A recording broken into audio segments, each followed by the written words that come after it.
This is Radio Now 95.3 FM. Come for the news, stay for informed conversations. Welcome back into the conversations. You're still on to Now Breakfast right here on Radio Now 95.3 FM Lagos. My name is Stephen Imediegu and this is The Interview. The state of the economy in Nigeria has dominated conversations across every strata of Nigerian society. We've witnessed long queues at some petrol stations, heartbreaking scenes at markets where people cry out about their inability to afford the goods and services they desire. But one thing is clear, things are difficult. Inflation figures were placed at a record high 28.92% in December of 2023. And these figures are most visible in the cost of living, specifically the upward climb of staples, with something as commonplace as a single egg being sold for 150 naira per egg and 3,600 naira for a crate of eggs. On the interview this morning, we examine the current economic realities of Nigeria, and we speak with economist Mukhtar Mohammed to properly understand where we are, how we got here, and perhaps find a way forward. Mr. Mohammed, good morning and thank you for joining us on the conversation. Thank you for having me. Good morning. To start with, the economy in Nigeria is something that has become very familiar to almost every Nigerian, if not in understanding what the figures, the policies and all of that mean, but in understanding the reality that it is expensive to buy food. It's becoming very expensive to move around.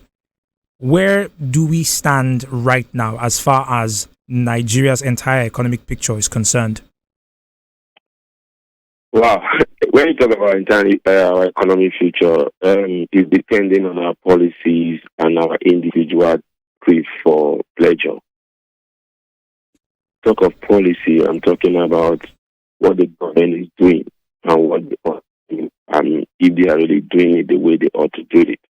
That is one. Then when you talk about our pleasure, then you look at our snack for wanting foreign goods into our economy, our likeness for overseas goods than having our own local products. So that is where our economy is at the moment, and that is telling on everybody. I can say that it is affecting every aspect of the life of both the rich, the poor, and the very poor and the very rich. And so it's a policy that has been going on for a very long time, and the damaging effect is being felt now. I always say it is like somebody that needs surgery 10 years ago and he decided not to do it and he did it 10 years after. The pain will be more than if he had done it 10 years ago when his immune system was still very strong and he was younger. So that's the same thing that is happening in the Nigerian economy now. Some of the decisions that have been taken now are decisions that would have been taken 10 years ago when the economy was not in such a difficult stage and the world economy was stable, and then would have been able to take some of the decisions and would have seen the result now that the world economy was going through some turbulence. We've done it before, would have been able to do it again, but again, the political will was not there, and then we played politics and economy. The same people that are in government now were those that stood against policies that would have grown them because of their own political gain at that time. So the son that rolling stone fear to fall. So when you roll the stone, you never know who the stone is going to fall to. I think that is what has happened to Nigeria at the moment. Well, to touch on this very briefly, I remember a few years ago when the conversation around removing fuel subsidies first came to light. The removal of fuel subsidies is something that this current administration, led by President Bola Ahmed Tinubu, has done. But it was a conversation for a few years ago when President Goodluck Ebele Jonathan was president of Nigeria. And as you've pointed out, those who are in power today opposed this decision. You've also pointed out that, some of these decisions should have been taken years ago, but we now find ourselves doing it today. So my question is this: with successive administrations consistently blaming economic hardships on the past administrations, Is this a trend that will lead us anywhere, or should our focus be instead on, I don't know, perhaps communicating to the people who are facing the economic hardships of these steps that will need to be taken to arrive at whatever economic Eldorado is being seen by the leaders? Okay, when you talk about communication, I think you should give it to this current administration. They've been communicating to Nigerians about some of the challenges that the economy is going through and how they are tackling it. But like I always say, talk is cheap. You can say this is what you are doing. If you don't come up with a result, nobody will believe what you are doing is working. So for now, they are saying what they are doing, but we are not seeing the result because the hardship is still there.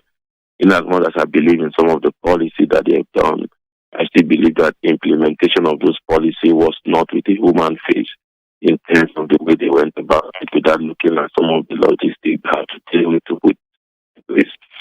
So that is that. But in terms of communication, they have been, but we didn't get here overnight. We won't get out of here overnight.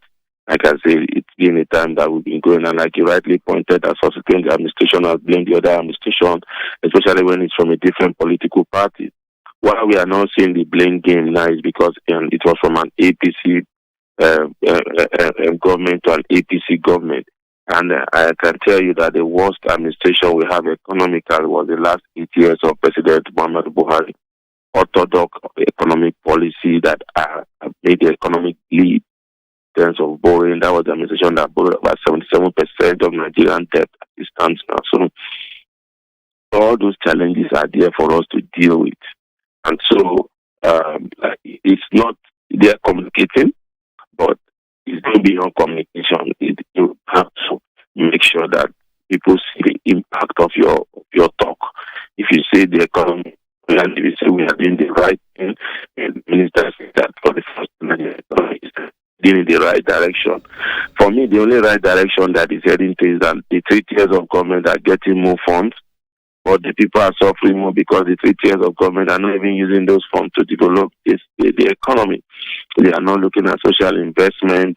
They are not looking at food security. Even if the president have called a meeting, it doesn't have to take people protesting for you to know that food security is key to national security. So you could say all the right thing. You could be doing all the right communication, be getting all the right funds. If those funds are not channeled to help the downtrodden, then your economy survival is in danger.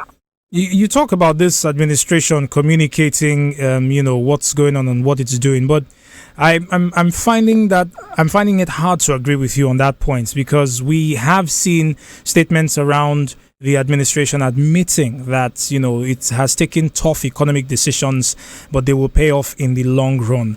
I don't think we've seen as such a detailed plan to say, okay, we've taken out fuel subsidy. Now that we've taken it out, we expect the prices of XYZ to rise. They will stay at a high for XYZ amount of time, and then we will see it drop at Y point and stabilize at so and so point. So I haven't seen a detailed explanation from this administration regarding what effect its economic policies will have on Nigerians. And I dare say that not a lot of Nigerians understand the economic policies of this particular administration. I wonder, Mr. Mohammed, if you can address one or two of these economic policies and help us understand what they will do for Nigeria in the, if we want, the best case scenario, which is what we're looking at now. When I mean communication, they tell you this is what we have done. Now, what they have done is not in their hands to tell you the time, but they've told you in the near term, this is what will happen, and in the future, this is what will happen. Let me take, for example, the removal of fuel subsidy. The removal of fuel subsidy, like I said, has created more capital or more financing for the 3 tiers of government. The highest they've ever had, they had about 3.3 trillion was shared by the 3 tiers of government recently. We've never had it so good. When this administration came into power, they shared about 1 point something trillion. Remember, we are coming from an era where they have zero allocation because of the continual payment of fuel subsidy.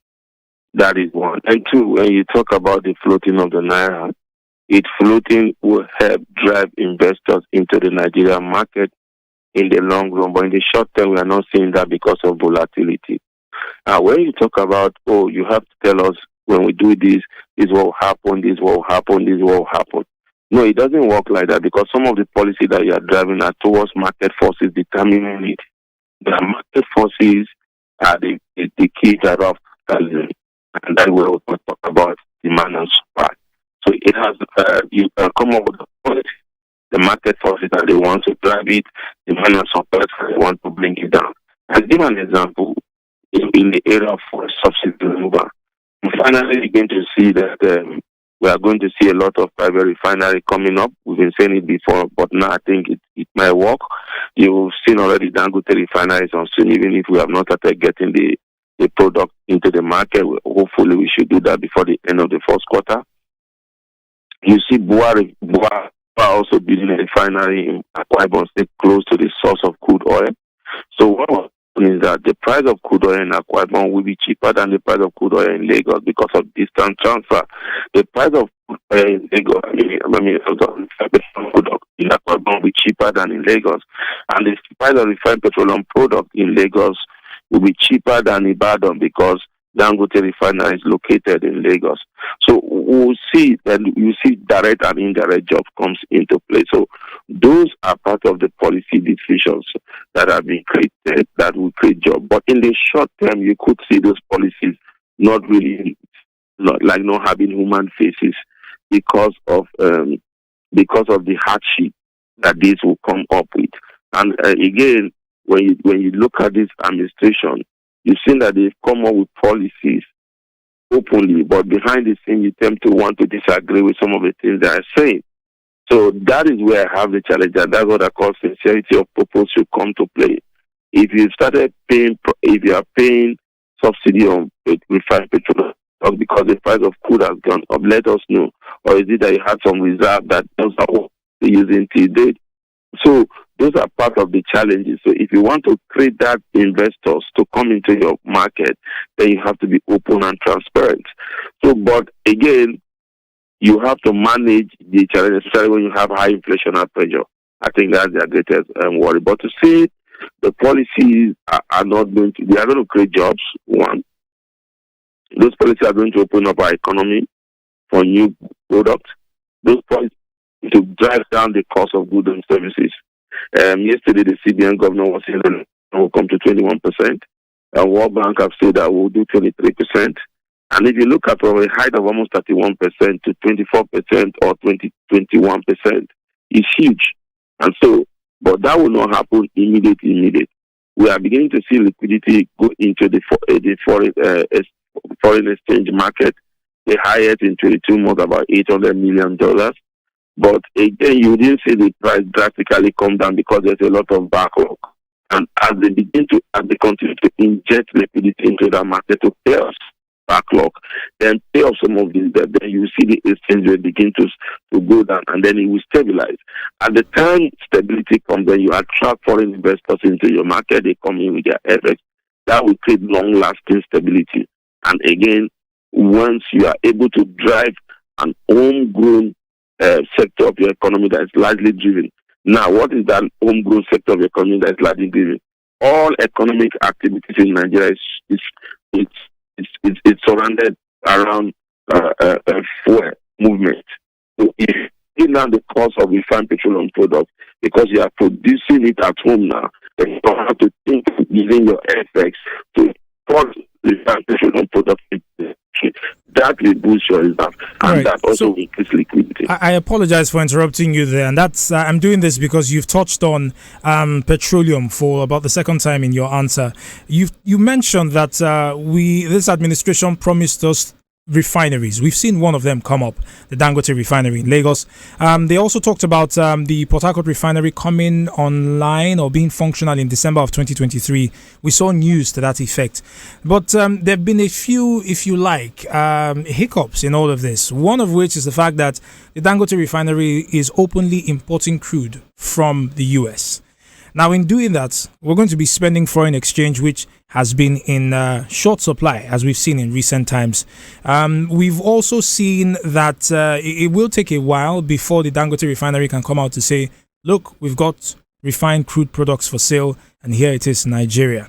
Now, with this in mind, have we put the cart before the horse in setting up refineries and not ensuring that we have enough supply to meet the demand that we are creating? For me, it's a surprise that we'll see that we don't have enough crude to meet the demand of Dangote refinery. Remember that Dangote refinery is one of the largest petroleum refinery in the world. And I think what Dangote is doing, NNPC have given Dangote about 6 million liters of crude oil, crude to make sure that they start production, which is in what engineers will tell that the pre-production mode, mechanical mode. So most of all this are being going through the processes, and those processes might last up to 3 months before you start having this product in the market. That's what I said, that before the end of the first quarter we'll start having it.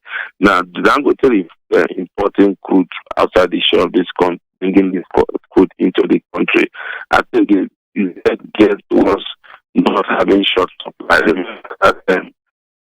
of commitment to international committee to supply crude, and we've not been able to meet our own quota of the supply of this crude oil because of oil theft and other insecurity in Niger Delta. So we are trying to meet that, and I think that is what is responsible for Dangote saying, you know what, instead of waiting and there come a point whereby they are not able to meet production in terms of giving enough crude for production, that will also cause a systematic problem, because at that time all the companies in Nigeria may have been depending on refined petroleum crude, and not only in Nigeria, in Africa, and you are not able to meet it. That will be bad for your business. So I think that's why they are trying to have a backup plan. I'm surprised that Dangote is going as far as the United States, but I was made to understand that because of the cheap nature of that crude, comparable even in terms of the Nigerian crude that we have here, in terms of refining it, the cheap cost that it comes with it. So that is why they are going to always thinking that they will go to a country like Angola. In Ghana, our neighbor here seems to start crude to sell.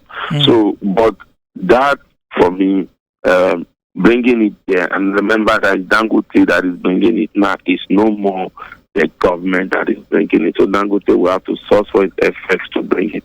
I remember Dangote also will be earning FX by exporting refined petroleum products out of the shore of this country. So it's both ways. It will bring it into the Nigerian system. Just like what we see when we see the oil just bringing in dollar liquidity into our system. Very soon we'll have Dangote bringing in dollar liquidity into our system. That will help stabilize our system. So I don't think it will create a, yes, in terms of pricing, there might be a hike in price when you have to bring it from outside the shore of this country. But remember, it's crude, it's not the refined product.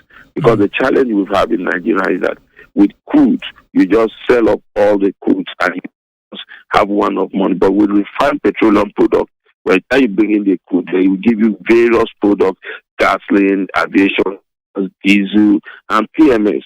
So it's not like what we used to have that again when we are importing. We import PMS, but we have exported crude. Through our crude, we export PMS separately. We import gas diesel separately. We import fertilizer. But all these were to make from one product, which is crude.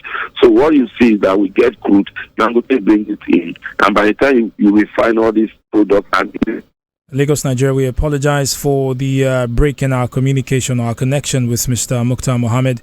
He's our guest this morning on the interview, and we were speaking about Nigeria's current economic realities, the economic policies of this administration, and trying to find the light in a dark tunnel that has seen Nigerians consistently lament the inability of the money in one's hand to buy things that one needs, especially food. You're still listening to Radio Now 95.3 FM Lagos. It appears that we will not be able to reconnect with Mr. Mohammed this morning, but he has given us a picture of what's going on. We would have liked to put the question as to what to expect if the policies of Nigeria are followed through to the end, as well as understanding what the Central Bank of Nigeria will be doing to beats down inflation figures to 21%. But that's how far we can take the interview this morning on Radio Now 95.3 FM. We ask as always that you stay tuned to us. Coming up in a few short moments is Community Watch right here on your Beyond the News station. This is Radio Now 95.3 FM.